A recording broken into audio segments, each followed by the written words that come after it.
Good morning, everyone. Welcome to our session. So first, we would like to welcome Dr. Michelle Campbell. Is she on Zoom yet? Megan, can you hear me there in the conference room?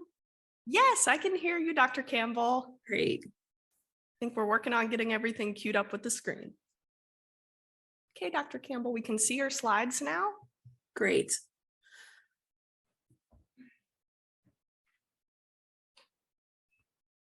All right, you can take it away. All right, well, thank you.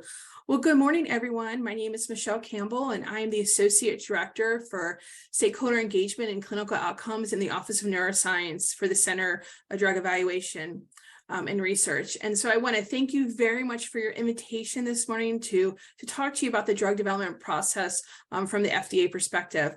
I want to apologize for not being there in person, but I am thankful for this virtual option so I can spend a few minutes to talk to you about what happens with the drug review at FDA.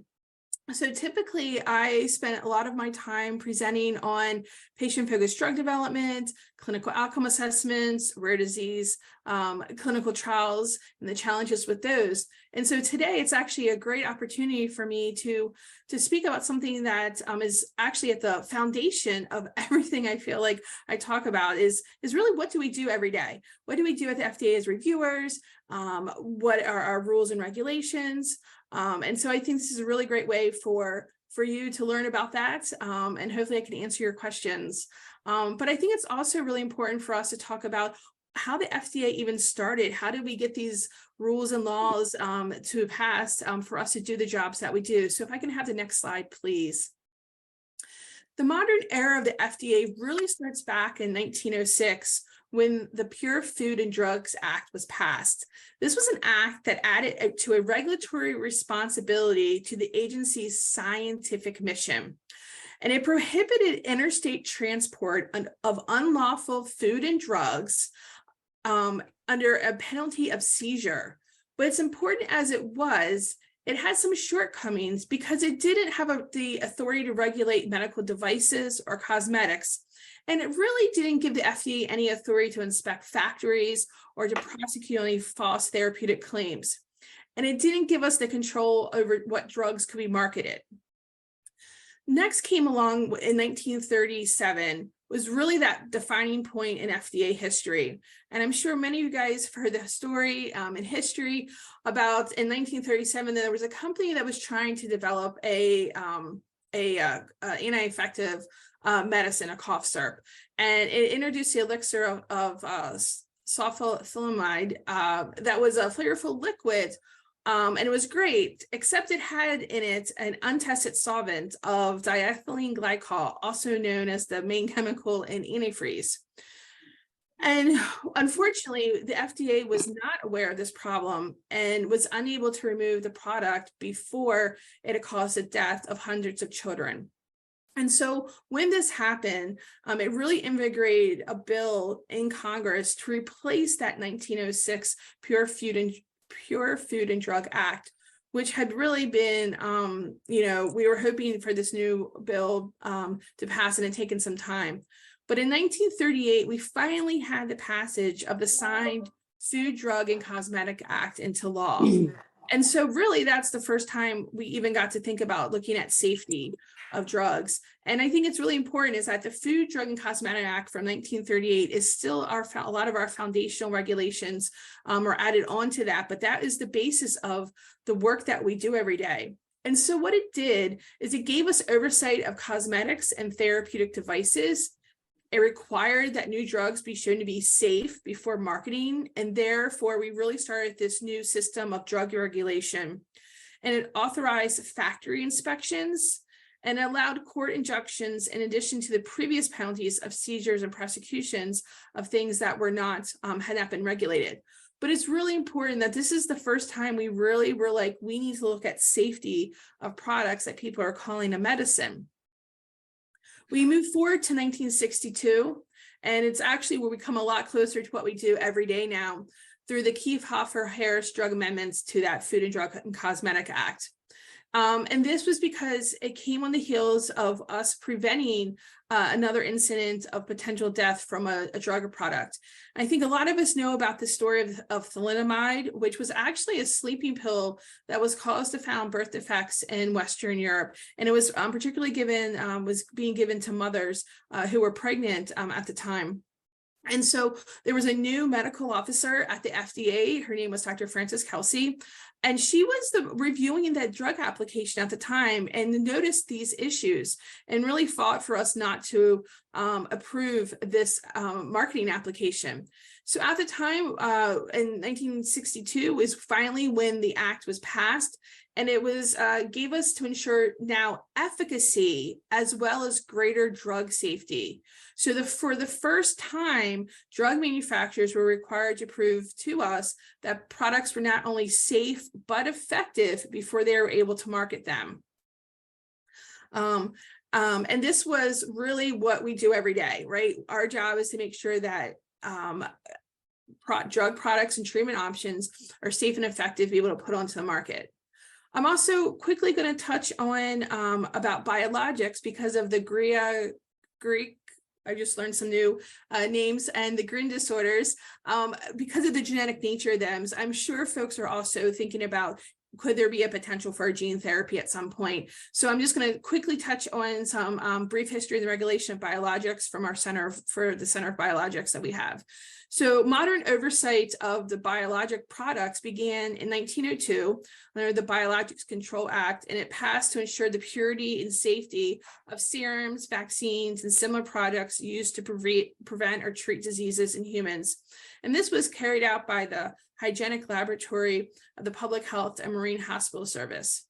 With the creation of the National Institutes of Health from that laboratory, the regulatory authority was actually with NIH until 1972 when it joined the FDA, and that is now under our Center for Biologics. Next slide, please. So there are 3 medical product centers at the FDA. And so I want to quickly just introduce them to you and highlight what they each do. So our first center you see is our Center for Devices and Radiologic Health. And they are our center of devices regulates a lot of things. They regulate from, something as small as maybe we heard a lot about masks during the pandemic, to laboratory tests, to actual pacemakers. So they cover a wide range of things that they regulate, and they have specific regulations related to them on their approval processes, and clearance process. They clear devices as opposed to approve them. And so their regulations are different than the regulations for both drug and biologics, and the drug and biologics follow the same regulations. The next center is our Center for Biologics, or CBER. CBER is our center that does gene therapies.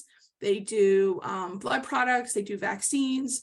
And so there's definitely great interest in a lot of our rare diseases.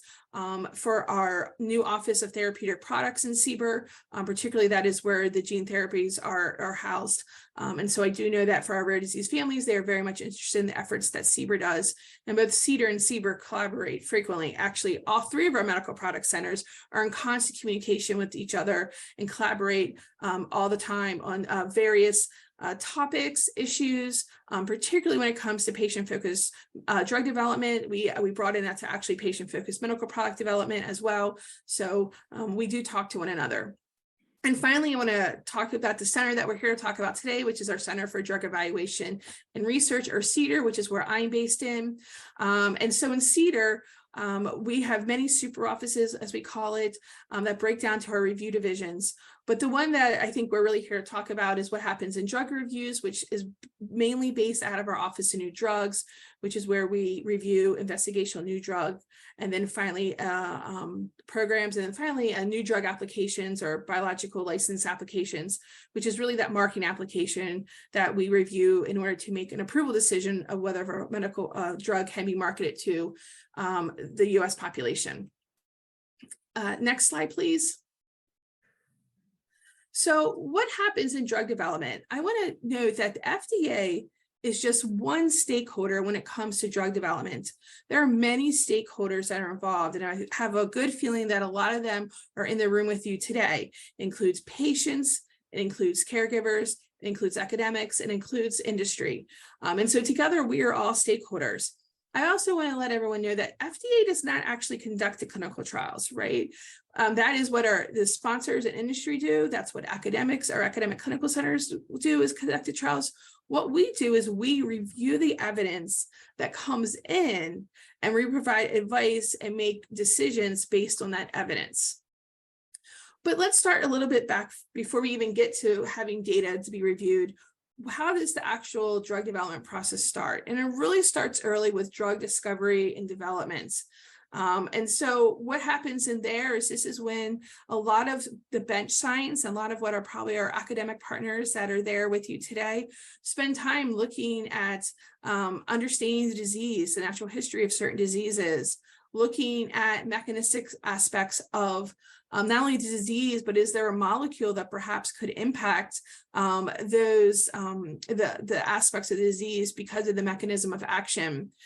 They may look at molecular compounds to find possible benefits, and really just looking at what is something that could be carried forward and tested to be moving forward that may have promise.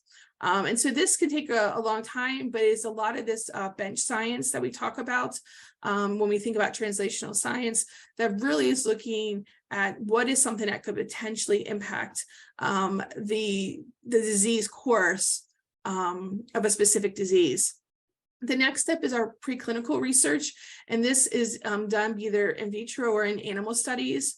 And this comes before any type of human studies and consists of various tests to evaluate safety.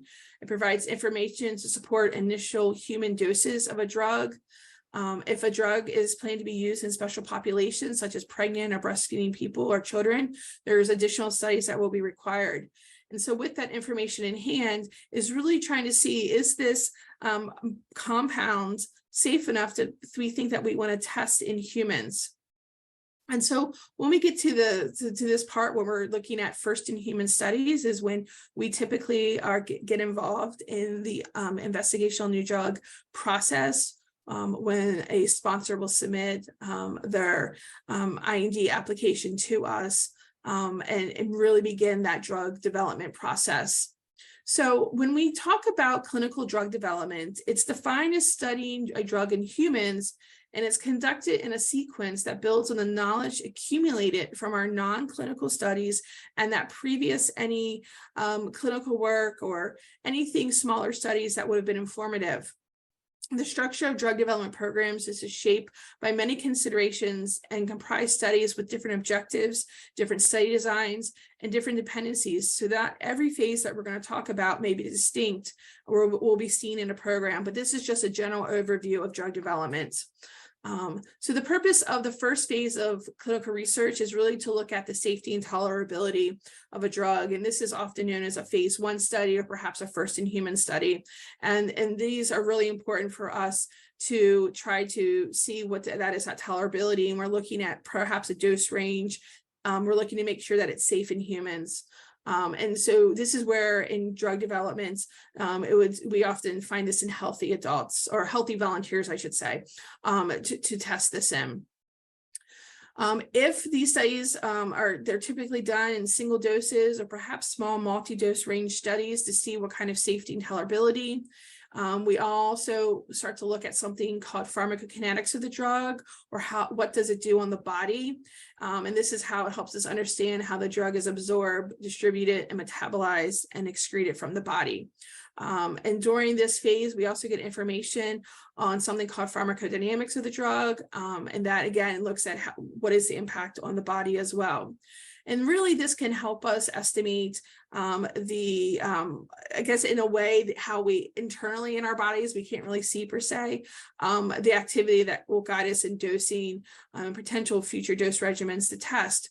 If these are successful, this will move then to the next phase of drug development, which is phase 2. So approximately 70% of drugs are moved from a phase 1 to a phase 2 part. So after these initial clinical studies, that provides sufficient information on safety and clinical pharmacology and a potential dose or doses to explore, we look at exploratory and confirmatory studies, typically referred to as phase 2 and phase 3 trials. And they are continuing to evaluate safety and the efficacy of the drug. So in our phase 2, or sometimes our exploratory studies, they're typically designed to continue to look at safety and efficacy. And this is when we're going to start to look into that actual patient population that we want to study. At this point, we believe that the drug is safe to be given to humans, but we are constantly looking for safety and following it over the course of the drug development program.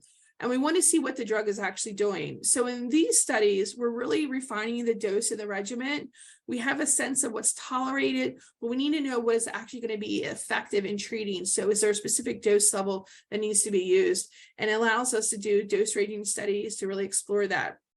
We also use this to clearly identify the target population of interest and who should be receiving this treatment option.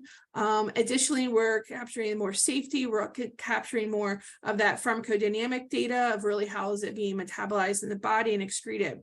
And so these are often really informative. This is what's going to inform a successful phase 3 or confirmatory trial. And so about 33% of these drugs will then move into a phase 3 trial setting. So our confirmatory studies, also referred to as phase 3 trials, are our pivotal studies that are usually intended to provide the adequate basis for marketing approval. They're also expected to provide information that supports the development of both adequate instructions for use of the drug and the official product information that would be submitted in a marketing application. These studies look at that patient population that would support the marketing of the drug. And so these are what is described in our product label, and these are rigorously designed studies that are well conducted, that have pre-specified statistical analysis plan that will be reviewed by us and assess whether they have the evidence to support an approval for a marketing application of the product. In these studies, we are continuing to evaluate safety. Safety is always at the forefront of our mind, but really efficacy is also obviously extremely being looking at. And this is where we talk about what is going to be your endpoint. How are we going to assess that endpoint? Does it make sense to be assessing that endpoint, or are we missing something? It's expected that these studies will be, the length of these trials will be dependent on how long the drug will act in the body. And so if we were talking about something that was an acute condition, perhaps we may have a shorter trial design. But if we're talking about something that may be a lifelong therapy or treatment, we may be looking at a longer study design and trial length. And that also, these are all dependent on a lot of other factors.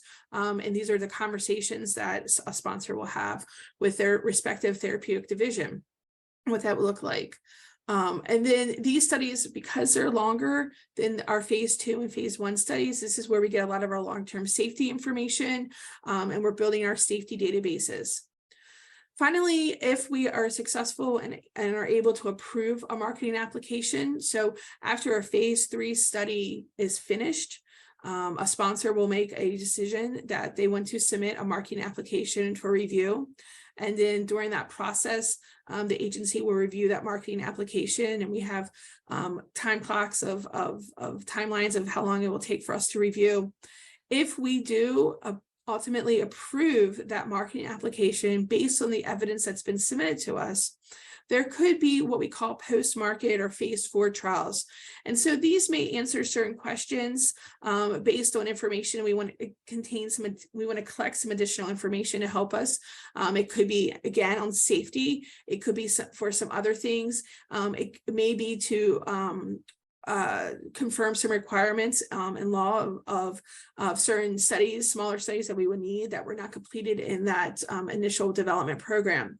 Again, this is all determined based on that marketing application review of what would be needed, and these would occur if there had been a favorable marketing application decision. Can we please have a next slide? So often a question I get a lot is, well, who makes up the review team? And I must say that that any decision, advice given is not by one single person. It is made by a group of folks. There's multidisciplinary teams that are part of our review team. And this is just an example of some of those who are part of it. And they are part of this process through the entire drug development program. So first, when an investigational new drug application comes in, to all the way to that marketing application. And so we have a project manager who is actually coordinates all our activities. They are really the person that makes sure we meet our deadlines. They are the person that really that person that interacts the most with not only a sponsor, but with all the other team members within the FDA. We have medical officers who are typically physicians who review all the clinical study information and data that is coming in for the evidence. We have statisticians that look at the study designs, they interpret the trial data, and they work very closely with that medical officer to evaluate the data that has come in. We have pharmacologists. I talked about clinical pharmacology and pharmacokinetics and pharmacodynamics. And this is the group of people that review those type of studies. We also have folks that are non-clinical folks that review all the animal model data and the animal studies that come in, and they have some different training of being either maybe a chemist or a pharmacologist as well. We have folks that are chemists and microbiologists and manufacturing people. So those folks look actually, our chemists and microbiologists will look at the actual compounds that make up a drug. And they're looking to see how the drug is made. Is it stable? Is there any impurities we need to be worried about? They like to make sure there's no cross-contamination, or that like if it's a microbiologist, that there's no any type of antimicrobials that might maybe develop in terms of that development process of making the drug. We have manufacturing experts. So one thing that we do when we approve a drug is we actually approve the manufacturing of the drug. And so that's a really big deal as well. So we're not just approving that the drug works, we're actually saying that the manufacturing of it is up to standard and up to good clinical practice, or good manufacturing practices to be able to manufacture this drug. And we have safety folks who look at safety data. We have inspectors that go out and investigate sites. It's a big team. We have a lot of subspecialties. We have a lot of internal consultants, such as my former life when I was reviewing clinical outcome assessments. We are a whole host of multidisciplinary folks that come together to review and provide the best advice to a drug development program. Next slide, please. So now I've filled you in on some of the history and who works on these teams. I want to talk a little bit about some of our actual regulations and how we have to think about the evidence when we're making our decisions to market an application. And so I'm going to start talking about, the level of evidence and our regulations. So the FDA requirements for drug approval are documented in the Code of Federal Regulations. So everything we do is mandated by this regulation and law. In general terms, the approval of an application requires that the application meets the requirements of safety, efficacy, chemistry, and manufacturing controls.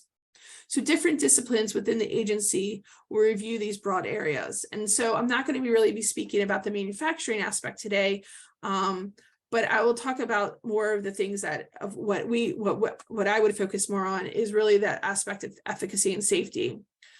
So the efficacy standard that we abide by states that the program must provide substantial evidence consisting of adequate and well-controlled investigations, and that a drug product will have an effect on of its purports or are represented to have under the conditions of use, prescribed, recommended, or suggested in the proposed labeling. So this is that's part of the big law of what it says. So efficacy is our standard. And so what we really want to do is, do we have evidence that the drug works, or as in, is there a clinical benefit where we have an improvement in how a patient feels, functions, and survives? And so that is what we're going to be looking at with our efficacy data.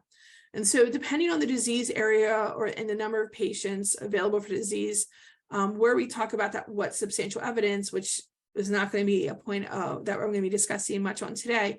It will vary. And again, this is why we encourage sponsors to come talk to us early to have these discussions about what can really be done and captured in their program, particularly in our rare disease programs, where we know that we don't have many patients and we want to make sure that we're getting the most information from our rare disease populations in our trials and not really having to really, we want to make sure that we're using our rare disease patients to the best we can and not really putting them through trials that will not show efficacy. So we're really considerate in all of our trials, but when it comes to our rare diseases, we understand that there's always going to be development challenges. And so we want to make sure, how can we optimize our approaches to rare disease drug development? And so what we talk about in the broadest sense of when we're trying to apply efficacy and looking at the evidence, it means that we are trying to typically interpret two adequate and well-controlled trials. But in cases, again, this is where is there sufficient information from one robust study and additional supporting evidence, confirmatory evidence. And again, this is a discussion that industry and sponsors will have with their respective therapeutic division about what that looks like. So when it comes to safety, the Code of Federal Regulations really discusses the factors that would cause the FDA to refuse an application based on safety. The safety standard explains that an application would not be approved if it did not include all the adequate tests by methods reasonably applicable to show whether the drug is safe for use, and if the results of the test show the drug is unsafe for use, or if there's insufficient information to determine the product safety. So the safety standard is a little bit more general, and which is why we closely review all of the safety data that is provided to us to make our safety determinations. And we use this information as part of our regulatory framework when we're making those decisions, whether or not a drug has met both the efficacy and safety standards set up by the Code of Federal Regulation. We take all of these things together and really try to make a benefit risk assessment on the things that patients will see when we are reviewing our new products. And it's really the push to summarize that benefit risk is, and what is that balance of our reviews. So for the next slide, I really want to talk a little bit about benefit risk. So this is our benefit risk framework. And so what we're trying to do when we are reviewing a marketing application is really try to find a balance between benefit and risk. So what does the drug do? And is there risk? And that's the safety aspect, right? And so we really are looking at if there is a safety, event, perhaps, is this something that we expect? Was it because of the drug? These are things that we're going to investigate to make sure that, we feel that it's safe enough to be able to put on the market and it will not do harm to patients. And so this is what we think about. If you look online at any of our approved new molecular entities or the drug labels, you will see these in our reviews, this table, and it outlines a lot of things. What is the current, what do we know about the condition? What are their current treatment options? What is the benefit? Can we mitigate risk? How can we do that? And so it really is showing that balancing in the thinking of our approach of how we're really thinking about this framework. And so it really summarizes the benefits, the risks, who the patients are. And I think it's really important to know is that we often hear from patient groups and patient families through listening sessions and patient-focused drug development meetings. And this is where that input that we hear from you, and I talk about this a lot, that sometimes often asked by patient groups, how do you take back what you've learned from us? And I often say, well, sometimes that is not immediately seen because if there may not be a product available for us to review yet. But this is where this input comes into play. This is where we take what we hear from you. This is one way where we take what we hear from you and we put it and think about it into our benefit risk framework. So we are listening, hearing you. We also take that information from those sessions into the advice we provide and their considerations and things of that. But this is definitely one example of how we do use that information from patient-focused drug development, from listening sessions, and from meetings like this that we hear and learn from patients and their caregivers. Next slide, please. So quickly, I just wanted to talk about a couple designations that you may hear when it comes to drug development. So first is orphan drug status.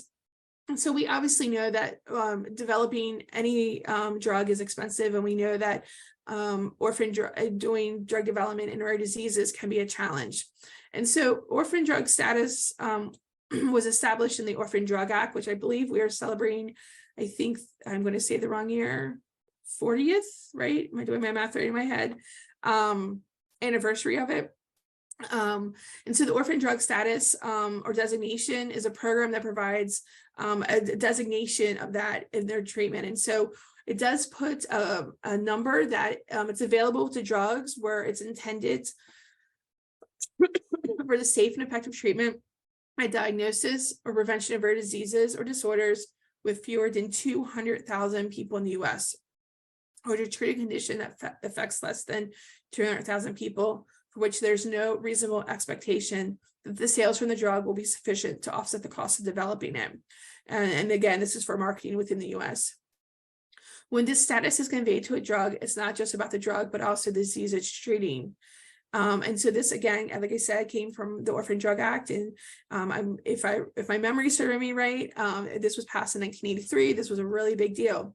And so this provides incentives to sponsors to consider developing drugs in the rare disease populations. And so during a drug development program, a sponsor can apply for that status, and that is handled through a different office or Office of Orphan Products with that. Next slide. And I also want to quickly highlight expanded access. Expanded access is a program that people hear about. It is a program that we've had for many, many years at the FDA. And the idea is that expanded access program is for people who are not in the current clinical trial, but can have access to an investigational drug. And so there's procedures in which how that is. A person has to reach out to a drug company that has the drug to see if they would consider it. The drug company submits information to the FDA. The FDA makes a decision about that. But there is options, and this is one option. Again, it does fall back a little bit onto if the sponsor can do it or not. But we do very much are supportive of these programs. And I'm going to end with one last slide. I realize I've talked really, really long. And so if I can have the next slide, please. I want to tie this back into patient input, as this is a conference with, I know, a lot of patients and caregivers there. Patient input and patient-focused drug development is the way that we review and think about drug development. And patient input is critical at various stages of the drug development process. As I said, FDA is just one stakeholder in drug development, and drug development is really a spectrum because FDA only comes into play once we have a first-in-human trial. And so I encourage patients to understand that their voice can be incorporated throughout the drug development spectrum. It can be discussed early when we're thinking about the impact of the disease and what matters most to patients and how to measure them. In our clinical trials, patients can help with suggestions of clinical trial design and things of that nature. And I think about a trial I was a part of as a research coordinator, where we had to remove someone from the study. They asked to end the study early because the timing of when the drug was being administered was during lunchtime. And that was an important aspect to their child's life. And they did not want them to take away from their friends at lunch. Had that person, and I was, like I said, I was a research coordinator, so this was an academic study, and had the main PI thought about that and we talked to patients, we could have thought of perhaps of a different way to make that approach. And so I think patients are important, can play an important role during the entire process. As I mentioned, how patient data can help us when we're reviewing a marketing application. And then finally, how do we best communicate this information? So I want to thank you again for allowing me to come today and speak to you. I greatly appreciate it. I know this was a quick overview of the drug development process from the FDA perspective, but I'm sure that we will have continued conversations in the future. And so again, thank you. Thank you so much, Dr. Campbell, for a great talk and revealing what the regulatory process looks like for drug development. For everyone at home, remember that you can check the dialogue section on the left-hand side. If you're on a web browser to input your questions, those of you on the mobile app, you can go to the communications section. We've already received a couple of questions. So our first question for Dr. Campbell is, are there specific patient numbers required for safety and efficacy approval? With our smaller numbers, we want to make sure that we balance this without waiting forever, as our kids are at risk without treatments.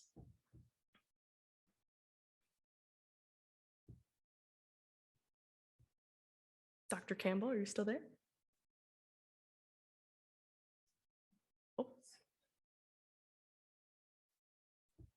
Yeah, sorry, I muted myself and then I couldn't unmute. Sorry about that. Technology is great on the Saturday morning, everyone.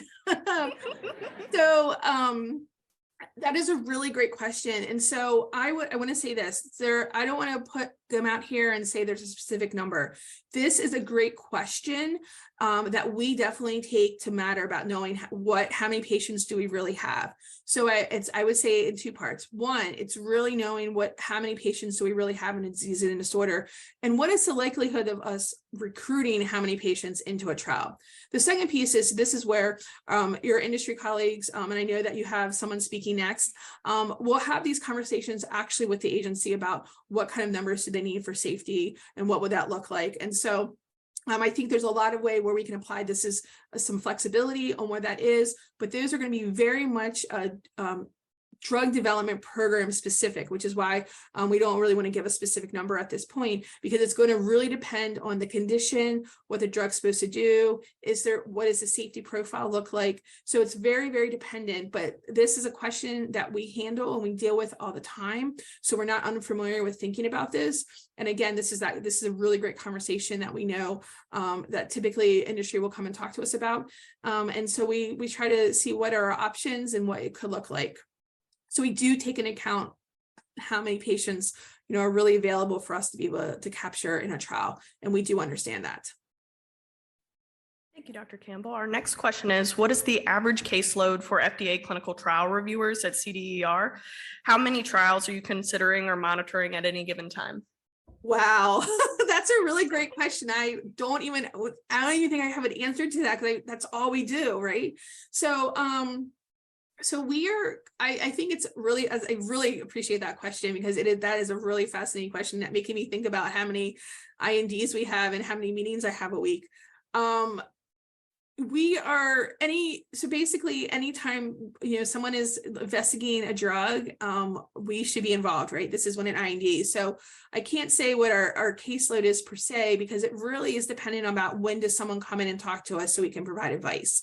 And so someone may come in, and so we're active at that moment, and we're getting continued updates. There's requirements to report safety and reports throughout the development program, but it could take time. We may not hear back from them for 6 months to a year or so, because they're doing their trial. And then when it's appropriate for them to come back to get that next device, they're back. So I really don't think we give you a hard and true number, but we're constantly looking at that. In terms of, I can tell you this, in terms of approvals in 2022, for new molecular entities, so those are drugs that are maybe first in class, the first new drug for a condition, for example, or something. So these new molecular entities, we approved, I think it was 54 last year, and over half of them was in a rare disease. And we've had probably 4 rare disease approvals already this calendar year. We also have something called supplements. And so that's when, which is not, that number is a little harder to track, but supplements are when maybe there's a drug that's already been approved for another disease, and it's now has a new, what we call an indication. So we found that it's safe and effective for a new population. And so that's another way for drug approval for an application. But I really can't say, because it's always a very active space. I would say that we are always very busy, and we're always making sure that the advice we give is to make sure that we have safe and effective products, and that we're making sure that we're giving the best advice to make sure to assess those. Thank you, Dr. Campbell. We'll take 2 questions from the floor, and then we'll move on to our next speaker.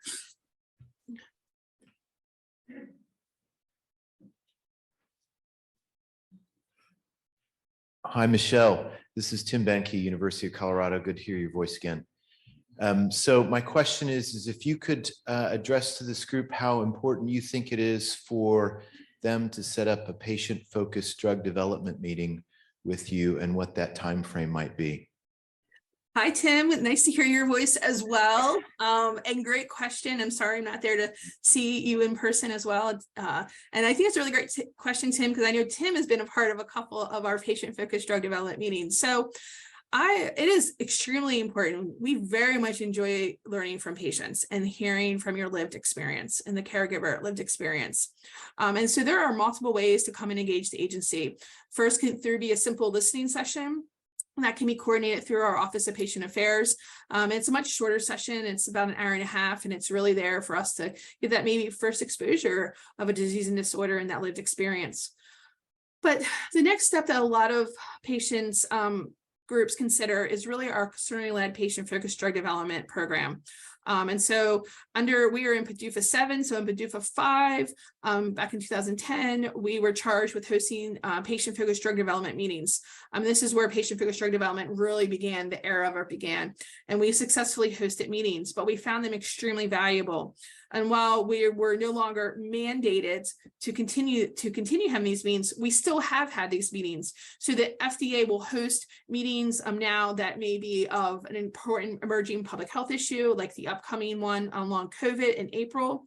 But what we started with is external one, which is where where patient groups will actually host externally led patient-focused drug development meetings. And what they do, they submit a letter of intent to our patient-focused drug development group out of the Office of Center Director.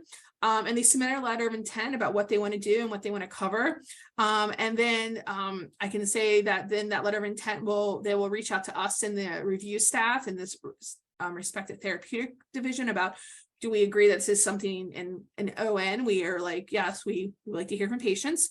And then a meeting will be set up. And so it could depend on the timeline. It could be 6 months, 9 months. It depends on when that letter of intent goes in, the planning it. But typically these are all day meetings. And this is where, again, more FDA staff attends. We listen, we learn of that, and you can cover a lot more broadness of the disease aspects than a listening session. So if you're wanting to consider one, you can Google, because that's how I find things on our website myself. If you Google PFDD CEDAR or PFDD FDA, you'll actually come to a landing page for our patient-focused drug development group, and it will have the information. There'll be 4 blocks, and you'll see one that says externally led patient-focused drug development meetings, and that will contain the information on how to apply and submit a letter of intent. Thank you. All right, one more question from the floor. Yeah, I had a very specific question. So I know a lot of parents are interested in L-serin, which is a food supplement. It looks really safe, but with very small effect. And the population that we have has really a high variety of symptoms. And it's very hard to set up a double-blind study for that. I was wondering if you have any advice to our community on how to approach that we set up a study that it will be funded in the end and approved by the FDA. Yeah, that's a really interesting question and great question. So food supplements, the first part is the supplement actually regulated by the FDA, because not all supplements are. And so what I'm hearing you say is you actually feel that this supplement improves the daily impact of the disease on the patient's life. And so you would like it to be approved for this population as a treatment, is the sense I'm getting from your question. Yeah. So we expect very moderate effect, but I doubt it will significantly stick out if you do a really randomized trial. It will be hard to see something statistically relevant. And it's very tough to measure with our kids. It's really hard to write outcome measures. Right. So how do we approach that? Yeah, so that's a great question. And I'm going to actually take out the food supplement piece there and just talk about in general, like, how do we approach drug development, or how will we approach a study design in this? And so I think first and foremost, you need understanding, what do you think a product is going to do? Right. So actually understanding, what do you think it's going to improve, what aspects of the disease. So if we were talking an actual drug, we would have to understand that mechanism of action to be like, what is the drug actually doing? And then you brought up the measuring, and with our heterogeneous diseases, which let's be honest, most of our rare diseases have heterogeneity. It is something that we combat every day. We think about this every day. So there are many approaches that we can take, such as number one is understanding what do we think is improving. And that is really going to be tied down. And so let's not think about modest yet, or it's not going to have a big effect, but what do we think it's actually improving? That's going to kind of help us think about how we're going to measure, because that's what we want to think about. So we do have to understand, what do we think we're improving in the patient's lives, so we can figure out how to measure it. We understand heterogeneity, and we have some approaches how we can handle that, but we still have to have some sense of what do we think is improving. And that's where understanding what the drug is supposed to do will help us in that. And then we can then help figure out how to minimize the heterogeneity aspect. So I know it's not the exact answer you want. It is not a simple answer. We have to really consider a lot of things. And one of the big things is understanding what do we think the treatment's going to do, and understanding what exactly is the treatment impacting a physiological or biological way of the condition. And then in terms of something for an approval for a food supplement, I would have to actually think about how that falls, if that comes into what center. Does that go to food per se? Does that go to the CEDAR for drugs? I'm not actually sure of that piece, but in general, we want to think about the aspect of what we think the treatment's going to actually do, and then that's how we're going to help us. So it is it's not necessarily a simple answer, but it is something that we do face every day. But we have to look at a couple things, and perhaps when Dr. Panzara talks, he may have some thoughts about this as well, on how a sponsor approaches some of that in the general sense of with this heterogeneity aspect. Okay, thank you.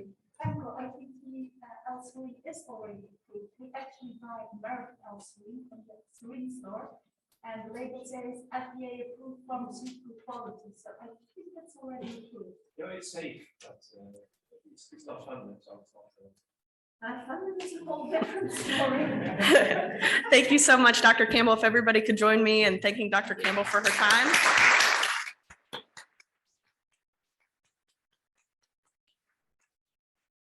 Next, I would like to welcome Dr. Michael Panzara, the Chief Medical Officer of GRIN Therapeutics, which is our platinum sponsor for this conference. So thank you, GRIN Therapeutics. Thank you very much. Can everybody hear me? Yep. So thank you very much for inviting me and us, GRIN, to present. I'm going to just talk a little bit about, just first of all, introduce myself.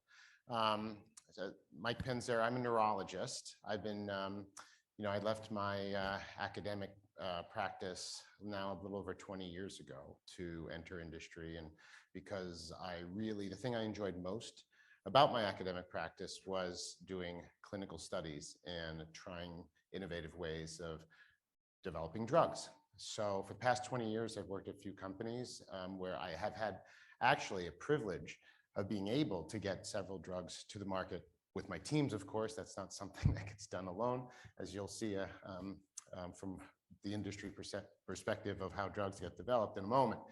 But I've been really privileged to do that. And I've worked in multiple sclerosis primarily, Duchenne muscular dystrophy, Huntington's disease, ALS, frontotemporal dementia, tough diseases with extremely committed patient communities.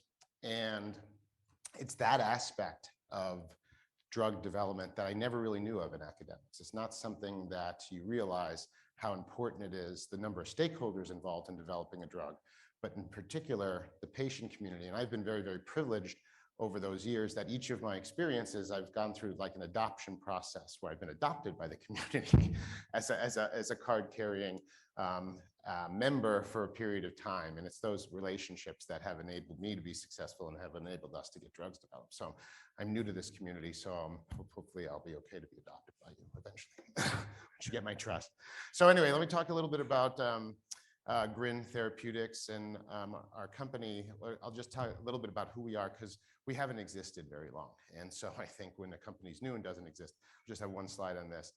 Then Dr. Campbell and I didn't coordinate our talks, but she gave a beautiful description of what happens At the FDA, I'm going to give you a view of it from the outside really quickly. There's a lot of overlap. And by the outside, I mean from the industry. But as you'll hear, the interactions between the regulatory authorities and industry is a partnership. And it's very important that it's a partnership because we each bring a scientific perspective to this process that makes better drugs, better, safer drugs.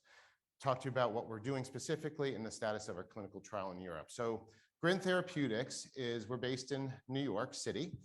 Nervati Neurosciences, of which I'm also the chief medical officer, we basically oversee the company. We have one single investor.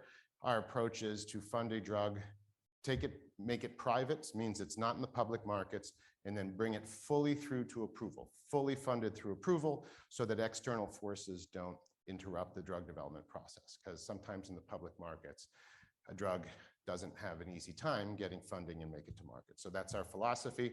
Radiprodil is being developed for GRIN-related disorders with gain of function. I'll talk a little bit about that. First clinical trial is ongoing in Europe, and we just recently dosed our first patient. You know, the company history it was inspired from the 2019 GRIN conference at Emory University, and then that sort of led to an interest in this area and the science behind it. And then in 2021, a leadership team was formed. And, you know, we are, as I've mentioned, my approach has always been to partner with the disease communities to do this. And we have been from the beginning working with both academic and advocacy to make sure that we can do the things that are needed to be done in the way that the community needs them done. So how does a compound become a medicine? You already saw a great description of that. This is exactly what Dr. Campbell showed, but in a flowchart form, but essentially shows the process. She took you through most of this. I'm going to start sort of just a little bit more in the industry, what the content of some of these things are. I'm going to start at the preclinical development phase, because that's essentially where we began. And you end up with this part about what is preclinical development, two components, the pharmacology, which means what does the drug do in animals? How does it act in animals? Like, how does it move through animals? What are the levels that are active at whatever effect you're looking for? And then the toxicology. What are the levels that are too high? The levels that lead to potential risk. And we do this typically in two species of animals, whether it's rodents, dogs, monkeys, to determine the highest dose possible before adverse events occur. And then we try to figure out what is the target dose that leads to a biological effect in the animals that would be predicted to give a biological effect in humans. So a lot of work here, a lot of time spent, and this is after. I'm not going to cover all of the innovative work that leads to the discovery of the target and why it might work in the disease. That's already been done. Now we're getting into trying to figure out how to do this in humans. Then we go to first in human testing, and the first in human testing, that could be healthy volunteers, that could be in patients, to determine that the expected biological effect that we saw in animals, what we predict happens in humans, What we predicted from animals actually happens in humans. So what is the effect of the drug on the body in terms of safety? And then how does the drug move through the body? How is it, once it's either taken or infused or injected, what happens to it? How does it go? How is it eliminated? So again, we need to understand how it behaves to basically expand into larger patient numbers and ensure that it's going to be safe and have the desired effect. So you'll hear phase 1, phase 2, you'll hear 1A, 1B. These are all different phases of first in human. And how we do it really depends on the disease we're targeting and what the question we're trying to ask in that early study. Then you get into the phase 2, which is really the first time you're trying to see, does the drug have a potential effect in a disease area? And that's called proof of concept. And that's often you do repeat doses. You actually always have larger patient numbers because you're trying to figure out, when you give it to, okay, a few more patients, is it safe? In those more patients, are you able to start seeing your predicted biological effect? Because this is where you're really going to make a decision. Are we going to go to the next phase and try to get this drug approved, because from an industry perspective, this is where the big increase in risk comes in spending, because you have to know you're going to have a drug that's going to work in pivotal study, or at least have a reasonable likelihood of success, because it usually requires a very, very large investment for the next phase, which we'll come up to. So you may test different doses, and you may do creative designs where you blend things together. And that's what you'll see here. Sometimes we'll combine phases 1 and 2. Sometimes we'll combine a 1B, which means a multi-dose, with a 2A, which means a little bit of efficacy. Sometimes we combine phase 2 and 3. And this is extremely common in the rare disease space, because there are a limited number of people available to test the drug. So you want to minimize the number you have to use throughout the investigative process. And in a recent experience in working with FDA, we sat down for a rare disease area, and we entered into this program at FDA called the Complex and Innovative Design Program. And that whole program was geared towards taking an area of rare disease that you need to use innovative trial design elements, like using minimizing, there's placebo minimization approaches, Bayesian probability assessments, all these new and innovative tools that are used to try and minimize the required number of patients that are necessary to answer the question about efficacy and safety. So this is where it gets really, in a rare disease, where it's very important to work closely with the authorities on an innovative approach to moving through the timeline quicker, because this could take a very long time. And then finally, you get to the approval phase. If you're lucky, most drugs don't make it, but if you're fortunate enough to get the end and you have evidence of efficacy and safety, there's the process, and I only have the US and EU here, but Canada, Australia, all around the world, there are different processes to get this done. A standard new drug application takes between 8 and 12 months, depending on whether it's viewed as a priority review, which means adds a really there's a very specific regulatory definition of what requires a priority review. So I'm not going to even try here because FDA is listening, but there is a path that actually uses that you can in certain conditions access this or at least request this process. And then the EU has a MAA process, which is similar, and they also have accelerated processes that could be used. So this is another way just to illustrate sort of what's called the common technical document. This is sort of how all regulatory submissions are built. It's a pyramid or a triangle. You can call it whatever it looks like, but it's basically years and years of work from that discovery phase. And I didn't even talk about manufacturing, because you got to make a drug. It has to be done in a very high quality way. All of this builds up to a regulatory submission. And thankfully, the authorities around the world now have made a common technical document. So we just got to do one major format, with what's called module 1 being the one that's targeted for certain regions. So this submission is built from the ground up. You see all the different elements, details on the bottom, a little bit more higher level description on the top. The last one of these that I did was back when people counted pages. That was 4 million pages went into submission. I was telling people the other day, the fun thing to do 20 years ago was take a picture of the team sitting on the 18-wheeler truck that was driving the application down to FDA, right?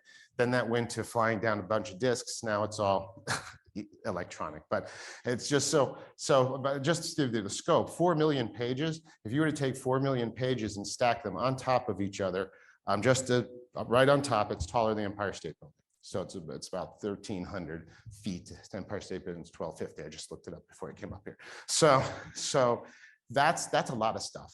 And what amazed me, and I'm still amazed by this is years and years of work, that somebody at FDA actually reads this, because and reviews it and has to assess safety and efficacy. So in terms of partnership, this is an example of, as we build this, we're of course interacting with our regulators around the world as we are building this, but it does require a lot of work by a lot of people and time to get this right.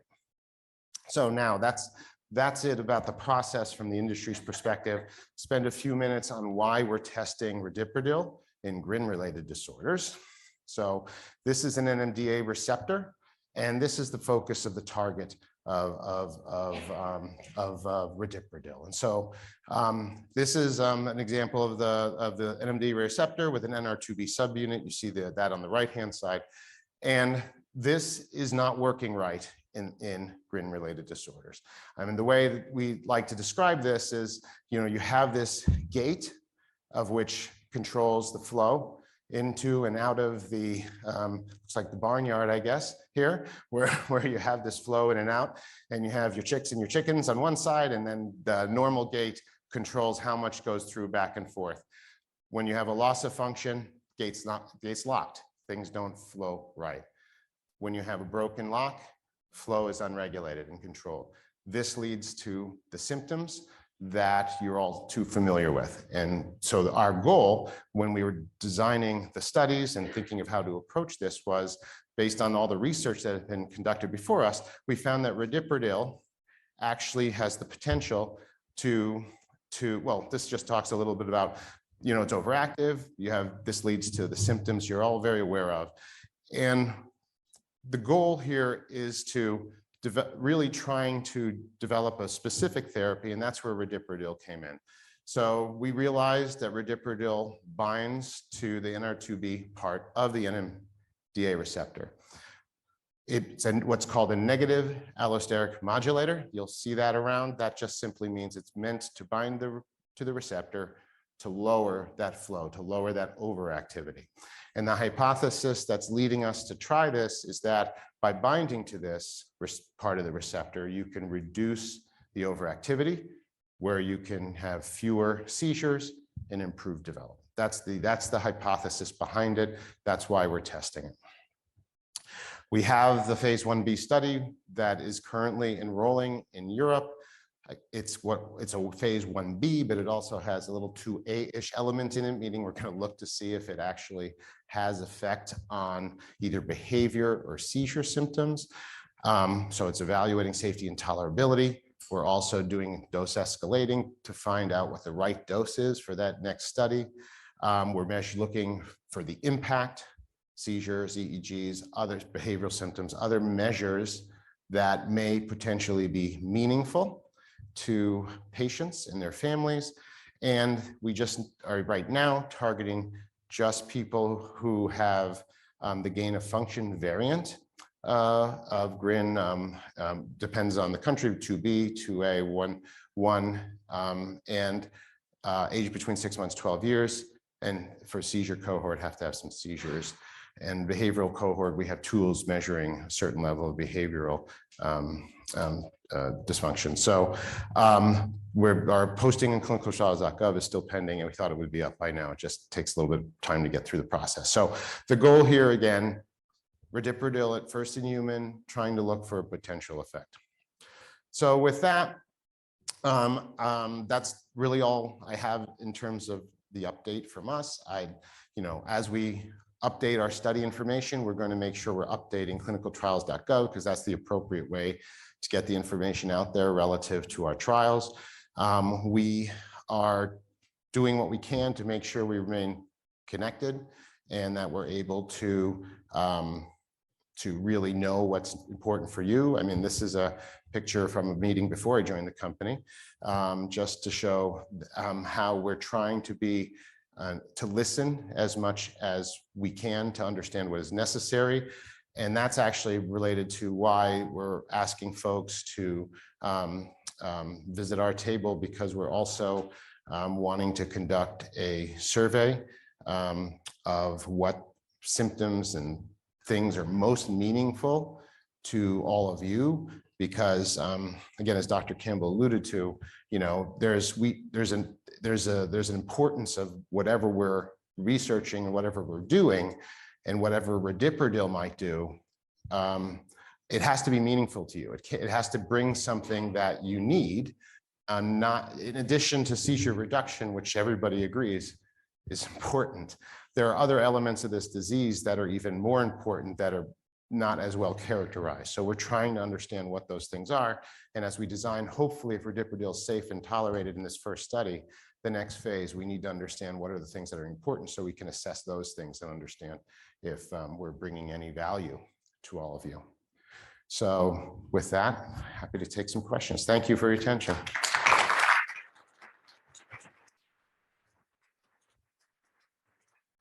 Thanks, Dr. Panzara.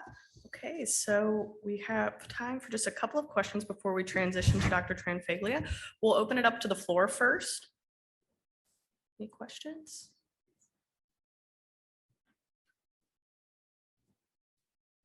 Do you have any other molecules you're working on for loss of function? So not at this time. The way we have built the GRIN Therapeutics company is around, at this point, radiprodil, but our goal as part of GRIN Therapeutics now is to look for additional compounds that we might be able to potentially broaden that portfolio again, to look at loss of function as well as other approaches to gain of function. So it looks like there was a question in a previous session about why the radiprodil trial is only up to age 12 currently. So, you know, whenever you design these trials, there's always going to be certain groups of patients that are left out of that first phase. And that is because when we are designing these trials, unfortunately, in some ways, you want to expose the minimum number of people necessary to answer the question, but you also want to expose a group that's narrow enough that you can see your effect without the variability of a large population. So when you have a large number of, a larger range, for instance, of ages, you need a larger study to be able to see a certain effect.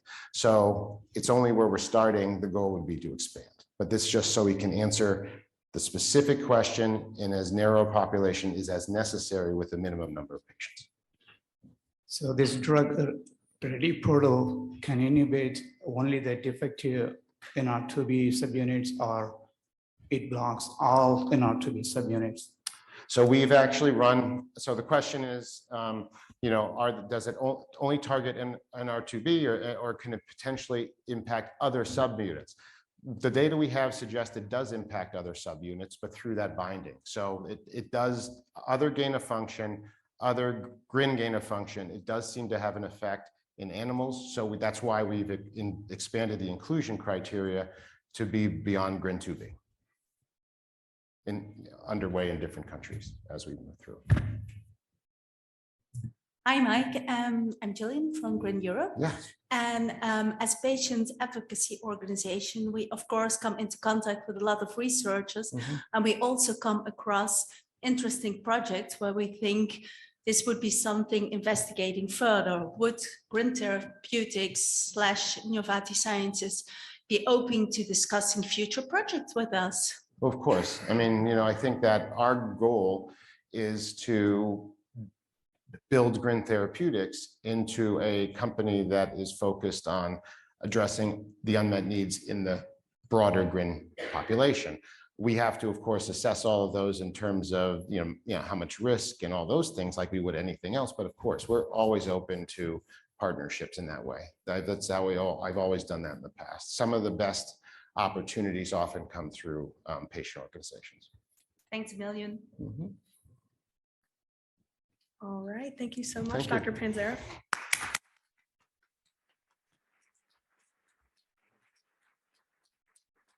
Next, I'd like to welcome Dr. Michael Tranfaglia, who serves as the Medical Director and Chief Scientific Officer of FRAXA Research Foundation. Thanks a lot. I think my mic is on. All right. I'm Dr. Mike Tranfaglia, and for the last 29 years, I have been the Medical Director and Chief Scientific Officer of FRAXA Research Foundation. Our tagline is finding a cure for Fragile X. I'd like to talk to you about community-based drug development. This is a rather recent concept and a rather new name for that concept, but really it's what we're all trying to do. I want to talk to you about how you can get treatment strategies ready to take to the FDA and how you can get treatment strategies ready to partner up with pharma companies. So how rare disease foundations can take a part in the drug development process. This is something we've been doing for a very long time. And I guess you could see that either as an inspirational story or a cautionary tale. I'll let you be the judge. I am an expert in this subject. If you define an expert as a man who's made all the mistakes which can be made in a narrow field, because I've made all the mistakes you can make in this field, and I'd like to tell you all about it. First, I'll tell you a little bit about FRAXA. We're a nonprofit organization that was founded in 1994 by me and my wife. So that's how I got to be the medical director. I got in on the ground floor. We're run entirely by Fragile X parents, primarily me and my wife, but we've got a few other folks that work part-time, and they're also Fragile X parents. And we've got a board of directors that are, guess what, also Fragile X parents. So we're dedicated to funding biomedical research. This is why we do community-based drug development. We're not doing advocacy. We're not doing awareness. We do those things along the way, and we think we do more of that because of our efforts to actually develop treatments for Fragile X. We funded, actually, by the time we get through with our current grant cycle, we're going to probably be right about $36 million in direct research grants. So that's not just our total revenues, but the amount that we've actually given away in biomedical research. So we're founded on the principle that Fragile X is a treatable condition. And I know you folks feel the same way about GRINs. And I think this is fairly obvious now that we can do something about rare diseases. As we've heard from the FDA folks, they're approving drugs for rare diseases based on this kind of model. But this was pretty controversial when we first started out. And there were a lot of people within the community, Fragile X parents and family, who kind of got angry at us for suggesting the possibility that this was something that was a tractable problem. I think it's the experience we've had over the last few decades has borne out this proposition. And I think most people feel like this is in fact a tractable condition. So check out the website if you get a chance. You can see what we're up to. I think it always helps to compare notes and see what the other guys are up to. That's why I'm here. We're doing this for the two most important reasons in the world. And their names are Andy and Laura. Andy's our son, who is now 33 years old. So we started this when Andy was a little toddler. We actually launched this project before there actually was a 501c3. We got started right after Andy's 3rd birthday. So we've really been at this now for a good 30 years. Andy's sister Laura also has a full mutation of the Fragile X gene, but she's a perfectly normal woman, 31-year-old woman.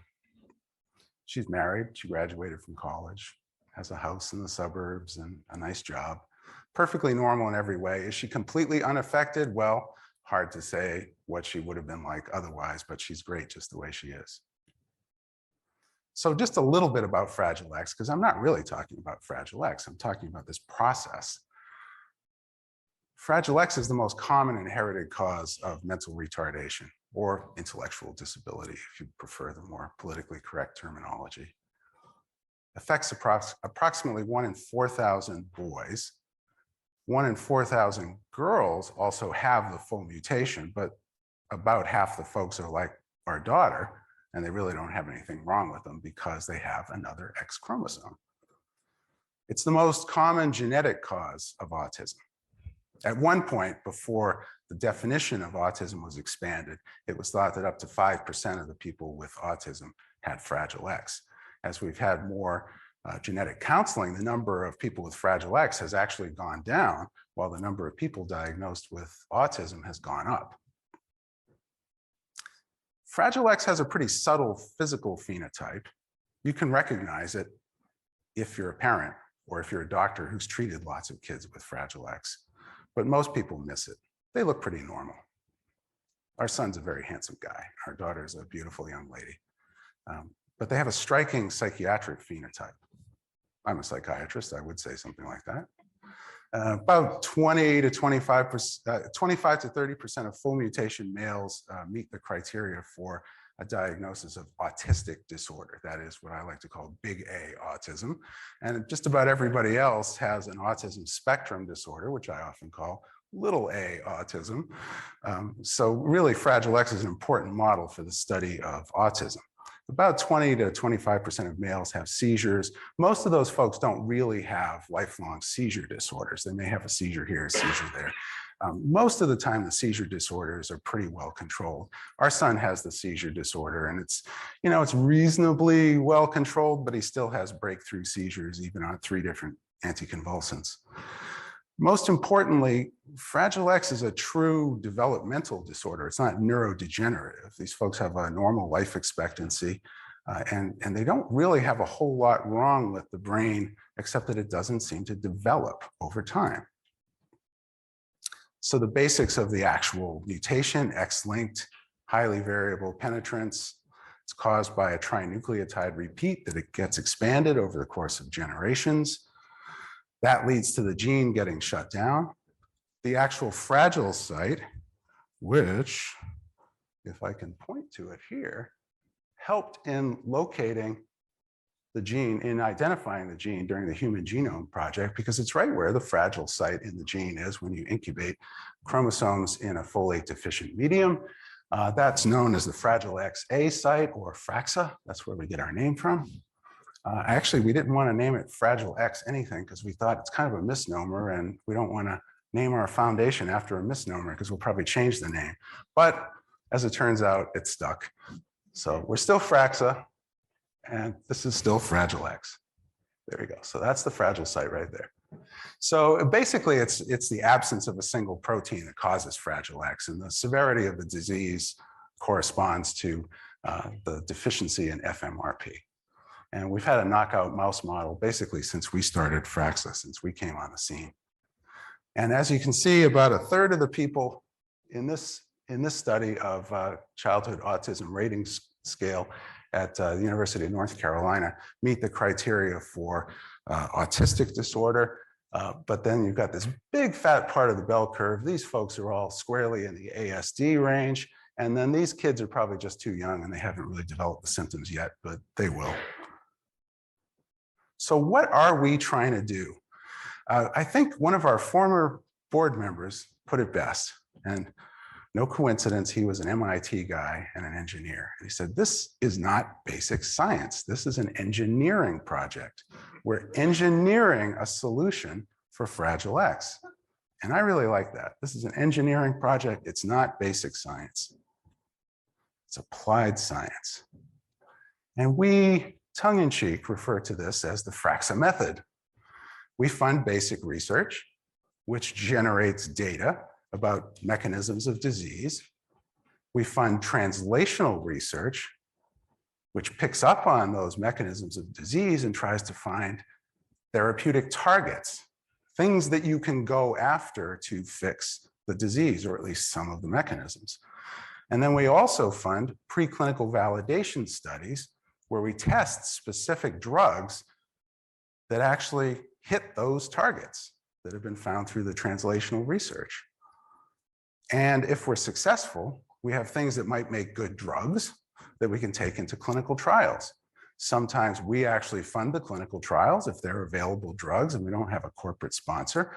But a lot of times this preclinical validation, really importantly, leads to partnerships with pharma companies. And at any given time these days, we have about 30 different active pharma partners. So we have a lot of different companies that we're working with, different types of companies, big companies, small companies, all the way in between. Some are looking at small molecules, some are looking at the more biotech approaches, the biologics, the ASOs and gene therapy. That's what it takes. Of course, this isn't the FRAXA method. This is just rational drug discovery. This is what every pharma company in the world does it, but we do it as a nonprofit, and we do it on a shoestring budget. So we do what we can, but we can't do everything. And I think this applies to you guys as well.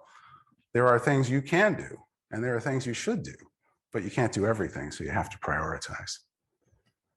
This is community-based drug discovery.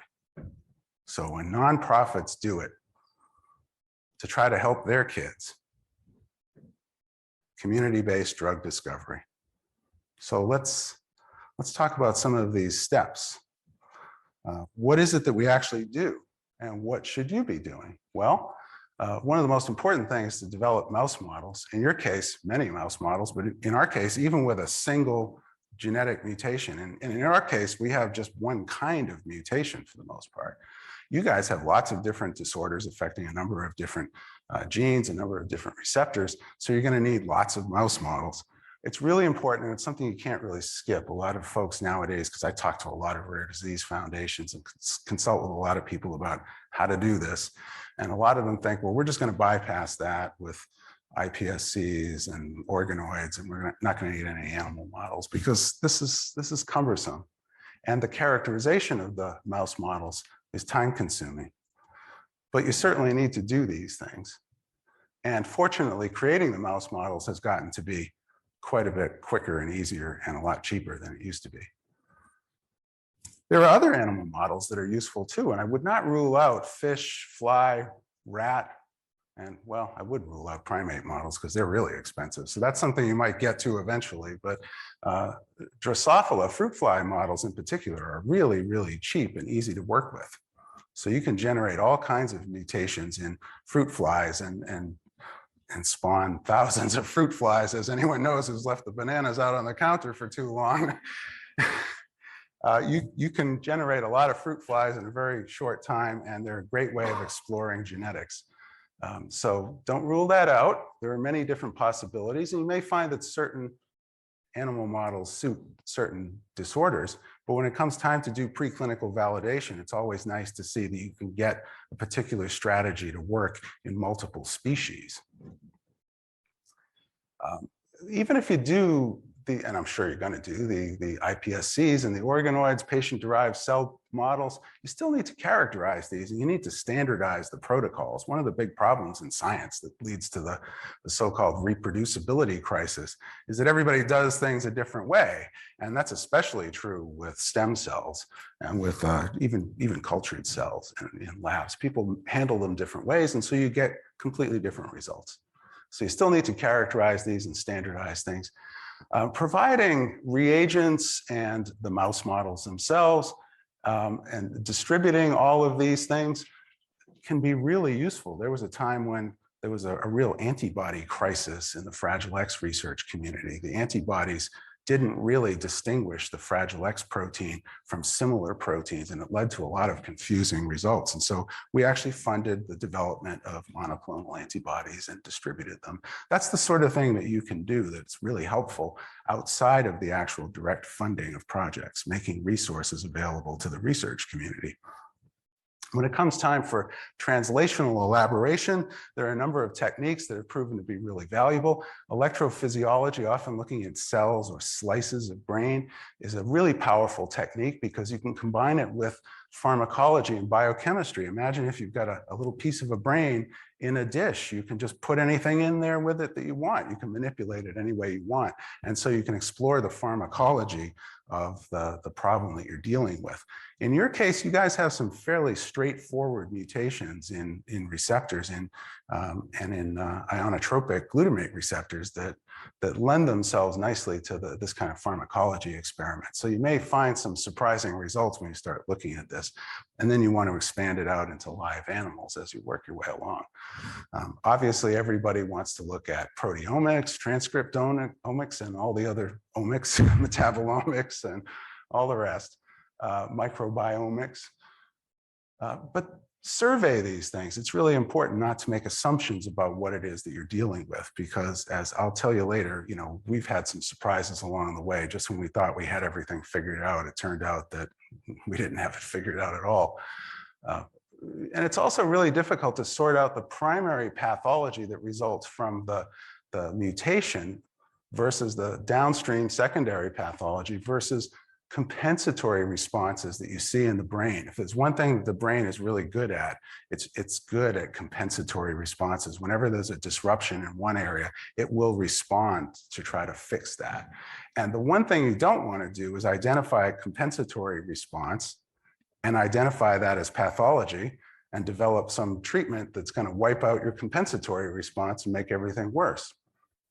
That's happened before. It's also important to study the disease state, not just the normal function. So there's lots of research that's been done on glutamate receptors, for example, but you need to study your disease models in depth because you can't assume that that the disease is just the absence of that normal function. It usually spreads out beyond that. And you always want to incorporate rescue attempts, rescue paradigms in your studies. In other words, you want to incorporate in the basic research and the translational elaboration an effort to fix the problem at that stage, because if you don't, then it may very well turn out that it's just a compensatory response. If you can't rescue it with the obvious approach that stems from the basic research finding, well, yeah, that's probably not a real finding. Let's see.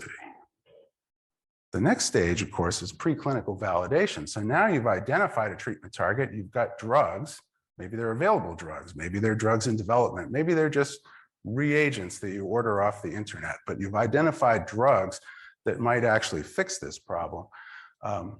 You've got to do the testing in live whole animals with a whole brain whenever you're dealing with a brain disorder. As a psychopharmacologist, I can just tell you the essential issue is that you're going to be bathing the whole brain in that drug. And you need to know what that drug does to the whole brain, because there are lots of examples of circuits and brain formations where a particular kind of drug, say a serotonin drug, might do one thing in one place and it does the opposite thing in another place. And so you need to know how the balance works out. So standardized protocols, oops, I'm sorry. I meant to hit the laser pointer. Standardized protocols are essential because, once again, different labs will do different things in different places with different methods. And not only that, but a lot of academics, when they're working on a particular disease mechanism, they might test, for example, they might do 20 different behavioral tests on the animals, and only 4 of them respond to their treatment strategy. And then that's what they publish. And they don't even mention the other 16 that didn't respond or went the other way. So there is a certain cherry picking that occurs. If you have a standardized testing protocol, perhaps what we do is we have a drug validation initiative, which is a lab which maintains a colony of Fragile X mice in the same place. So it's the same mice in the same place, and they do the same behavioral tests on multiple different treatment strategies, usually small molecules, but also other things as well. And so we can compare those results. We can tell what's working and what's not working, because a lot of things in the Fragile X mouse seem to work. If you do 5 different behavioral tests and 3 of them respond, the academic says, wow, this works great. We know that's actually not a very good response. We need to take care of 5 out of 5 behavioral paradigms if we're going to actually take that thing into the clinic. So we also found out, for reasons I'll explain soon, chronic dosing is important. Tolerance is common with any kind of brain disease. Carryover effects are actually ideal. You want to see that you give a drug, it works, you stop the drug, and there's been some actual overall gain. Things don't just revert back to the way they were. That's more of a symptomatic and palliative kind of treatment. So like I said before, multiple levels, multiple species, that's really good too. So have those models if you have them, if you can get them. So let me give you an example of how this works in Fragile X. We're going to flash back to 2000. Group that we're funding at Brown University by the superb neuroscientist Mark Baer and an excellent postdoc named Kim Huber, who's since gone on to become a renowned professor in her own right. We're working on a FRAXA grant to study this form of synaptic plasticity called metabotropic glutamate receptor long-term depression. So this is a form of synaptic plasticity where group 1 metabotropic glutamate receptors get stimulated, and that results in a weakening of the synaptic contact. LTP, potentiation, would be a strengthening of that contact. mGluRs, mGluR 1 and 5, cause a weakening when you agonize those receptors. So this process, they've been working on this for a while. This process was known to be protein synthesis dependent. And their theory going into this was that this form of synaptic plasticity would be abolished. What they found was that in a knockout mouse, you actually had twice as much of it. So far from being abolished, it was exaggerated. And this had immediate treatment implications, because if you could then block this receptor, DHPG is the agonist. If you could block this receptor, you could restore this to this. And in fact, they did that in vitro. This is in slice physiology, where you dissect out the hippocampus and cut it into thin slices and do electrophysiology. But it has immediate treatment implications. And so we wanted to test it in the whole mice. So we did that. So this is a FRAXA method. We go to the preclinical validation, and we use the reagent, not a human drug, MPEP, which is the prototype of the mGlu-R5 antagonist, or it's actually a negative allosteric modulator, but mGlu-R5 NAM in the Fragile X mice. And we're doing the audiogenic seizure paradigm because at the time that was the most robust phenotype that we had. And it seemed relevant too. But it takes a lot of mice to do audiogenic seizures because a lot of them go into status epilepticus and they die, even though that doesn't typically happen to humans. In the mice, that did happen. But we saw that if you treated them with MPEP in a dose response fashion, they improved significantly. And you pretty much eliminated all the audiogenic seizures. This is just with acute dosing, single dose of MPEP, and then you just do this an hour later. And we saw the same effect on open field activity. They were hyperactive. And there was very little effect on the wild types. That's not significant, but at high doses, you do see a little bit of slowing of the wild type mice. These are their actual litter mates that don't have the mutation. And the Fragile X mice slow down when you give them some MPEP. So that's great. I don't want you to get the idea that we just did that little experiment and all the pharma companies said, all right, we're on board. No.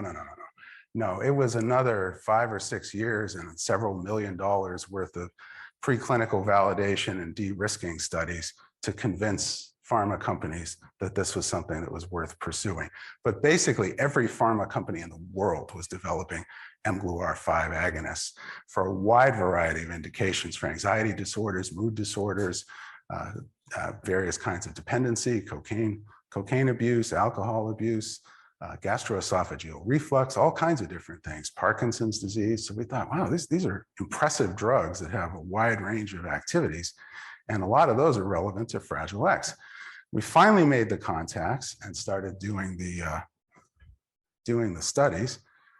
First company out of the gate was a small company called Neuropharm that picked up an older drug that had never quite made it to market, but turned out to be an mGlu-R5 antagonist. But they unfortunately went out of business because their lead compound failed. Same thing with Seaside Therapeutics. They licensed a Merck compound that was a little bit more advanced drug. Their lead compound went out of business. But then Roche and Novartis conducted large-scale international clinical trials, spent more than $50 million on this. And it all came up negative. Didn't work at all. We never really got all the results from Roche, but the Novartis folks were pretty open in publishing theirs. And in fact, they got a dose-dependent worsening in the subjects in the clinical trials. So it didn't work. So is this a problem with the method? I hope it's not, because we've validated a lot of other treatment targets for Fragile X using these same methods. Although I will say we've also gone to more chronic dosing because we knew that there was a potential issue with tolerance developing, but the pharma guys basically just dismissed that and said, nah, you don't get tolerance to an antagonist. No, it just doesn't happen. Well, that's exactly what we saw in the clinical trials. So this is an iterative process. Thinking about it in engineering terms, we've got a development cycle. We know we have a problem. We do the basic research. We identify the mechanisms of disease. We do the translational research to identify the treatment targets. We test the specific drugs and hopefully get them into clinical trials.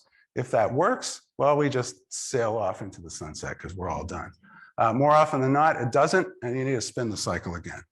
And you typically need to spin the cycle a whole bunch of times, especially for CNS disorders.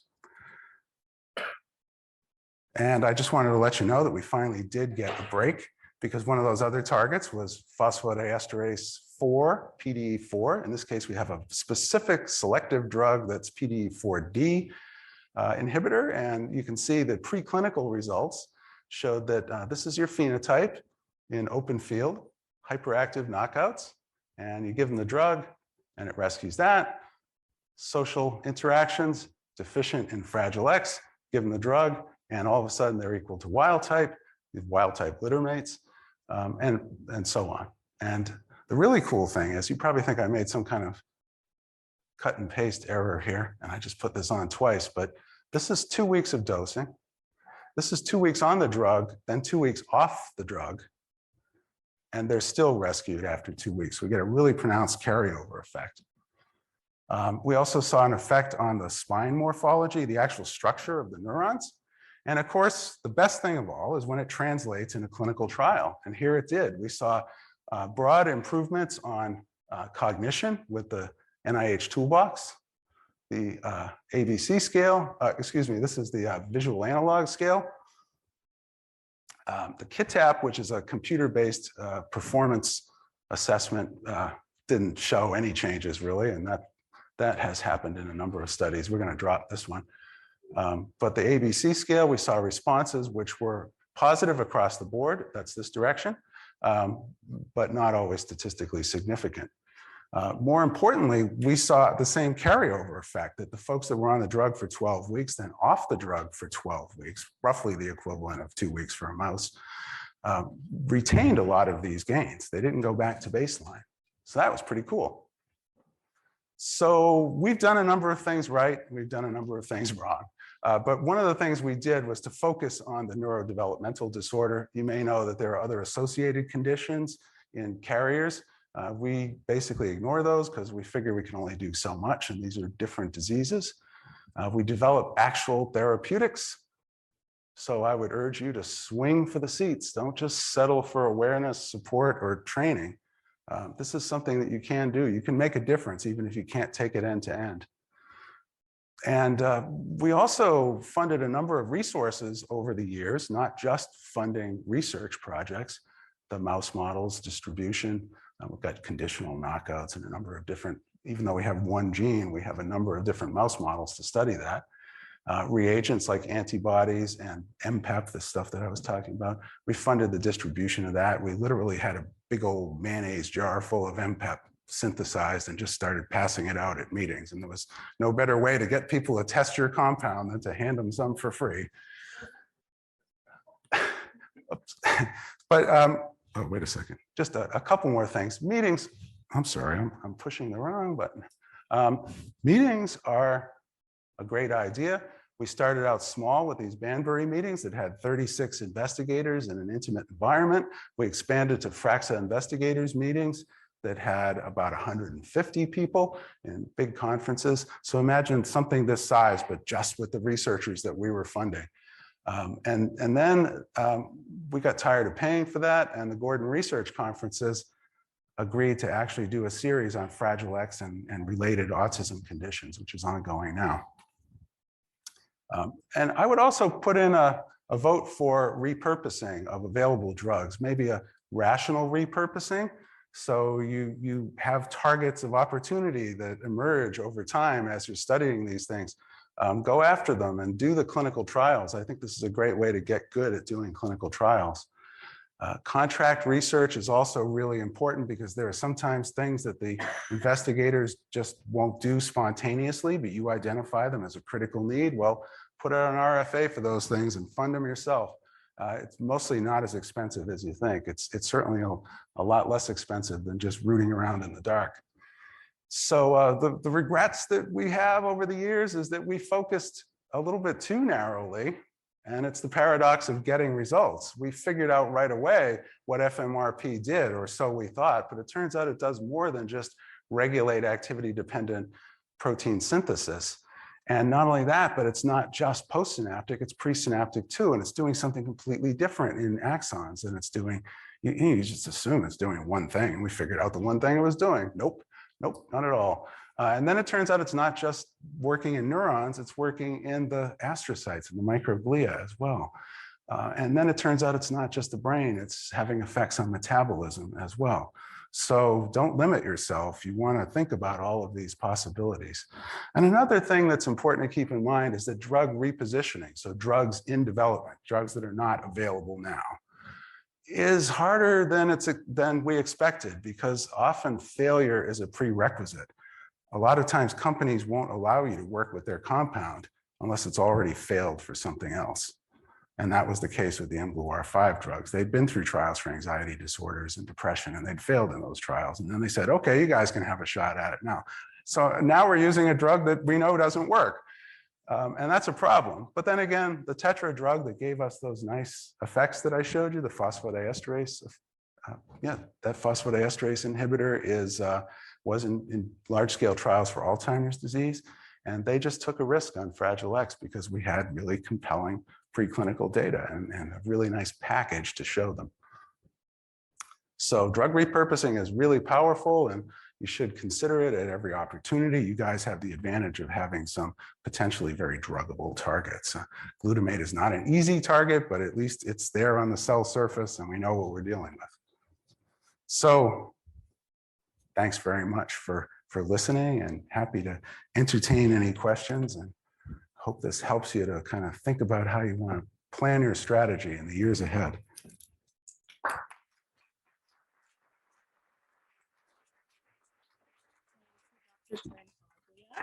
So now we'll open up for one question on the floor, and we're running a little bit behind, so we'll take about a 10-minute break and be back in here for Dr. Keith Kaufman's next keynote. Am I on? Okay, that was an excellent presentation. I think you probably started before the era of gene therapy, and a lot of research into that. Have you shifted your goals and strategies because of that development, and how has that worked? It's a good question, because we actually started right during the first wave of gene therapy, and that was what we assumed we were going to be doing. So we started when Genzyme, which is located not too far from here, was doing protein replacement for Gaucher's disease, and they were working on gene therapy protocols for a number of different disorders. And we thought, we don't need to do this whole foundation route. That's a real pain in the neck. Why go to all that trouble? We could just talk Genzyme into doing all of this stuff for us. So we tried doing that, and we actually got a lot farther than we probably should have gotten. They were very nice and they listened to us. But then, as you probably know, there were a few disasters clinically that happened in the early round of gene therapy. So in the early 90s, not only that, but there was this whole issue around healthcare reform, and there was a lot of uncertainty in the biotech investment market. And so we got the impression, and we got the message from Genzyme that, you guys need to characterize these models a little bit better, understand the mechanisms of disease, and just do a little work on this, and then circle back to us. So sure enough, after 25 years or so, we did circle back to these folks, and we are actually working with a number of companies that are interested in gene therapy. But also, because we've characterized the actual mutation well enough, we've identified targets for ASOs as well. So for those of you, you probably had some presentations already on antisense oligonucleotides. They're great for knocking things out. They're not so great for turning things back on. So we're missing something. So we want to turn something back on. Well, it turns out that there is they call them poison exons in ASO work. So there is a missplicing event in Fragile X that results in a mutant splice variant that basically gums up the works. And if you can make an ASO to that mutant splice variant, you can just turn the gene back on. And you find that in about 75% of the people with Fragile X. So we've now got a company that's launching that's going to be doing ASO therapeutics, but we've also got 6 or 7 companies that are interested in gene therapy, and a couple of other companies that are interested in other kinds of gene reactivation and protein replacement as well. So we like to call these definitive therapies. And when we had this ASO breakthrough, we decided we were actually going to hold a special meeting. So we're holding a special meeting at the end of April for discussion of these definitive therapeutics and how you're going to develop them. For example, we have a knockout mouse. The mouse does not have a trinucleotide repeat expansion. The mouse doesn't make this poison exon. It doesn't make any exons. It produces nothing. It produces no mRNA whatsoever. So we've got to study this in other systems, but we still need to make some kind of animal model as the final validation step for this. So that's one of the issues that we have to contend with now because of this breakthrough. So even after 30 years, these things pop up that you didn't anticipate, but it's good. It's serendipitous, and we're really happy about that. Everyone, if you could please join me in thanking all of our speakers this morning.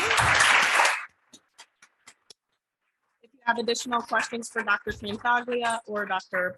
Panzara, please find them and ask Yeah. questions during the break. We'll return at 11:05 for Dr. Keith Kaufman's talk.